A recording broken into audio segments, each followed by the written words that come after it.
आज हम मार्केटिंग के पहले चैप्टर के बारे में पढ़ेंगे, जिसमें हम डिस्कस करेंगे कि मार्केटिंग का मतलब क्या है, मार्केटिंग और सेलिंग के बीच का अंतर, मार्केटिंग की नेचर और उसकी इम्पोर्टेंस।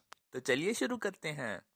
दोस्तों, मार्केटिंग का मतलब है लोगों की ज़रूरतों और चाहतों को समझना और ऐसे प्रोडक्ट्स एंड सर्विसेज तैयार कर देना जिनसे लोगों की ज़रूरतें पूरी हो पाएं।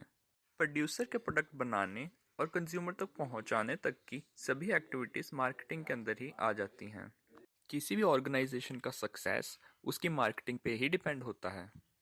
कई बार मार्केटिंग और सेल्स को एक ही चीज़ समझ लिया जाता है, पर मार्केटिंग सेल्स से बढ़कर है। सेल्स मार्केटिंग का ही पार्ट है। जहां हम सेलिंग में प्रॉफिट बढ़ाने पर ध्यान देते हैं, वहीं मार्केटिंग में हमारे लिए कस्टमर की सेटिस्फेक्शन ज़्यादा इंपॉर्टेंट होती है। सेल्स में बिना कंज्यूमर की नीड जाने ही प्रोडक्ट बना दिया जाता है। वहीं दूसरी ओर मार्केटिंग में पहले हम जानते हैं कि कंज्यूमर की नीड्स क्या है, फिर प्रोडक्ट बनाया जाता है। सेल्स में हमारी अप्रोच गुड्स को कैश में कन्वर्ट करने की होती है। वहीं मार्केटिंग में हम लोगों की ज़रूरतों से ही प्रोडक्ट बना देते हैं। सेलिंग में प्रोडक्ट की कॉस्ट को देख के प्राइस डिसाइड किया जाता है। मार्केटिंग में प्राइस कस्टमर डिसाइड करता है, फिर उसको देखकर हम प्रोडक्शन की कॉस्ट कंट्रोल करते हैं। सेलिंग में ज़्यादा जोर सेल्स को बढ़ाने पर दिया जाता है, वहीं मार्केटिंग प्रॉफिट बढ़ाने पर ज़्यादा जोर देती है। तो अब यह सवाल उठता है कि क्या मार्केटिंग एक आर्ट है या साइंस? इसे समझने से पहले हम इनके बारे में थोड़ा थोड़ा जान लेते हैं। साइंस एक सिस्टमाइज्ड बॉडी ऑफ नॉलेज है जो कि कुछ प्रिंसिपल्स पे बेस्ड है, और यह प्रिंसिपल्स एक्सपेरिमेंट्स करके और उनके रिजल्ट्स को देख के बनाए जाते हैं, इसलिए यह यूनिवर्सली एक्सेप्ट होते हैं। जो साइंस का प्रिंसिपल आज है वही कल और आगे भी रहेगा। वहीं हम आर्ट की बात करें तो इसमें हम सिस्टमेटिक नॉलेज की प्रैक्टिस करते रहते हैं ताकि हमें अच्छे रिजल्ट्स मिल सकें। तो अब यह सवाल उठता है कि क्या मैनेजमेंट एक आर्ट है या फिर साइंस? तो दोस्तों, मैनेजमेंट एक आर्ट भी है और एक साइंस भी। साइंस जैसे ही मैनेजमेंट के भी कुछ प्रिंसिपल्स और लॉज होते हैं जो सिचुएशन के हिसाब से इस्तेमाल किए जा सकते हैं। पर दोस्तों, हम मैनेजमेंट को एग्जैक्ट साइंस नहीं कहेंगे, क्योंकि इसके प्रिंसिपल्स साइंस जैसे रिजिड नहीं हैं। हम इनको ज़रूरत के हिसाब से चेंज करके इस्तेमाल में ला सकते हैं।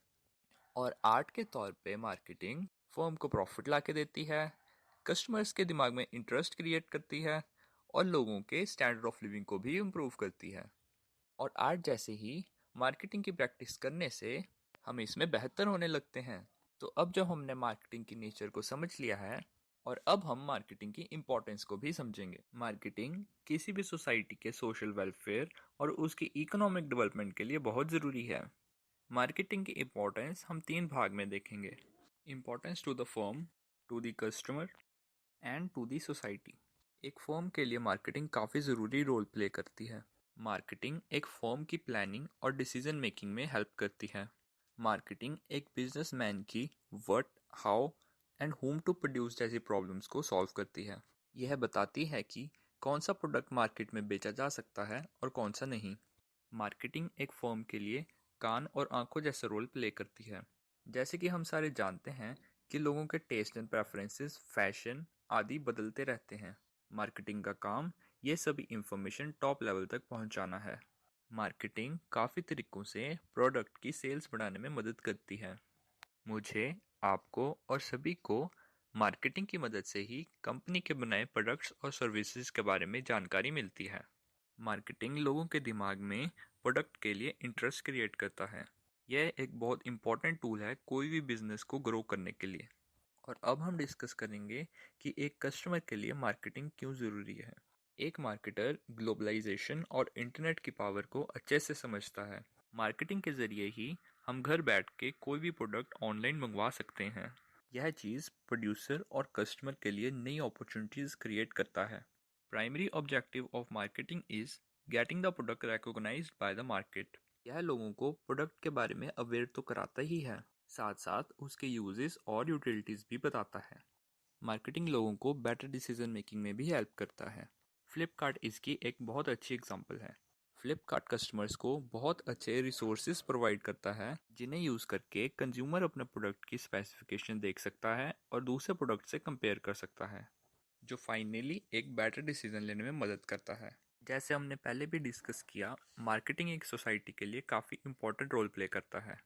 जैसे मार्केटिंग नए और एग्जिस्टिंग प्रोडक्ट की डिमांड बनाए रखता है। अल्टीमेटली गुड्स और सर्विसेज का फ्लो बना रहता है। एग्जाम्पल के तौर पे टेलीफोन से फीचर फोन से स्मार्टफोन्स और अब आगे आने वाले फोल्डिंग स्मार्टफोन्स। एम्प्लॉयमेंट और मार्केटिंग का डायरेक्ट लिंक है। जैसे कंटिन्यूअस प्रोडक्शन के लिए कंटिन्यूअस मार्केटिंग की ज़रूरत है, उसी तरह कंटिन्यूअस मार्केटिंग के लिए काफ़ी ऑर्गेनाइजेशन की सर्विसेज ज़रूरी होती हैं, जो बहुत लोगों को एम्प्लॉयमेंट प्रोवाइड करता है। मार्केटिंग के कारण अब बाज़ार में बहुत सारे प्रोडक्ट्स हैं जो आपस में compete करते रहते हैं, और कंपटीशन के चलते कंज्यूमर को कम से कम स्पेंड करना पड़ता है। जियो के आने के बाद नेटवर्क कंपनीज की कॉस्ट इसकी बहुत अच्छी एग्जांपल है। तो दोस्तों, आज हमने पढ़ा कि हम मार्केटिंग में लोगों के डिमांड्स और नीड को समझकर प्रोडक्ट तैयार करते हैं। इसके अलावा हमने देखा कि मार्केटिंग और सेल्स के अंदर क्या अंतर है, और हमने जाना कि मैनेजमेंट आर्ट और साइंस दोनों कैसे है। और अंत में हमने मैनेजमेंट की फर्म के लिए, कस्टमर्स के लिए और सोसाइटी के लिए इम्पोर्टेंस समझी। Thank you for watching.